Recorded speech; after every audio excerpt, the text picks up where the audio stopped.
Cthulhu Jack. What happens when you stir up a concoction of 1 part Reanimator, 1 part RoboCop, a dash of Nikita, and a splash of Baywatch? I'm talking about the Demolitionist from 1995. So break out that fog machine because we're heading right into the meaty part of the 90s. Riding along with these leather-bound goatee bros and a whack-a-mole of familiar faces.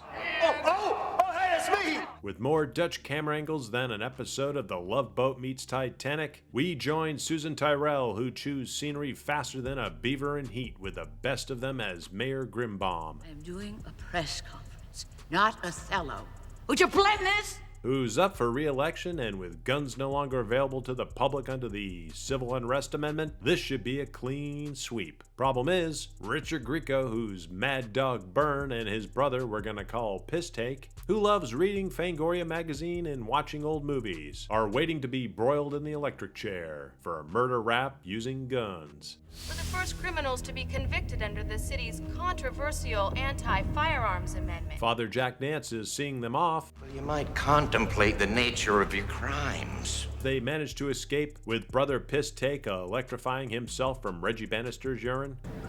After you're cooked, shall I serve you with potatoes or stuffing? Reggie, like Nance, are only spotted in this flick for less than 5. The guest list continues as Peter Jason, who we just saw in Prince of Darkness, is joined by Dan Hicks from Darkman. After Mad Dog's escape, he puts out a hit on the mayor. Strange time to be washing windows. We're introduced to Professor Crowley, who pitches his Lazarus project. If other measures were taken in conjunction with the abolishment of guns, Lazarus was one of those measures. Bruce Abbott, with a chilled bedside manner, joins us in this perfect progression of Dr. Dan Kane from Reanimator. Do you want it? When he does try to show a little tenderness, his timing is a tad off. Though the biggest mistake made was not mind-wiping our unstoppable heroine, played by Nicole Eggert. Don't you understand that the day that I'm able to control how I feel, that I'm really dead? Who goes undercover in Mad Dog's gang. Go down on me. Make it quick.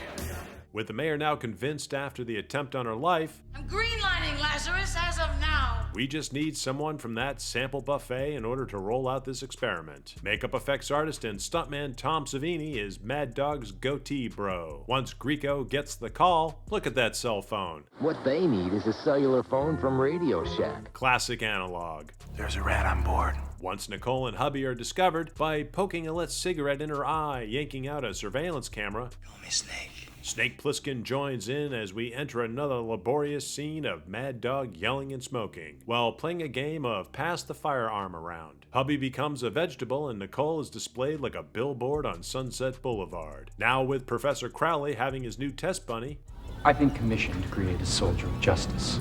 Someone to wage war on the criminals of the city with absurdly extreme prejudice. we launch into one of my favorite motifs. To the test and show us a passage of time. We're gonna need a montage. Scenes straight from Nikita and RoboCop pepper the script. Ready for combat, Nicole hits the streets and stomps out some baddies. After every mission, she needs a little pick-me-up from nanotechnology injections. Unlike RoboCop, who had dreams of his past life, Nicole has dreams of demon puppets, Tom Savini, and Mad Dog. Yikes. Once this demo receives public notoriety, Heather Langenkamp leaves Freddie back in Springfield, Ohio, with her new gig as a reporter and news anchor, Christy Carruthers. Who is the Demolitionist? Meanwhile, Peter Jason has made a deal with Mad Dog over a weapons exchange. Jason is pretty funny in this role, to be honest. Eventually being put out to pasture by the Chin himself, Bruce Campbell, who pops in the third act to put a smile on my face. Armed with a clove cigarette and do-rag, he is so 90s. I don't see nothing. Making a final play to go after Mad Dog,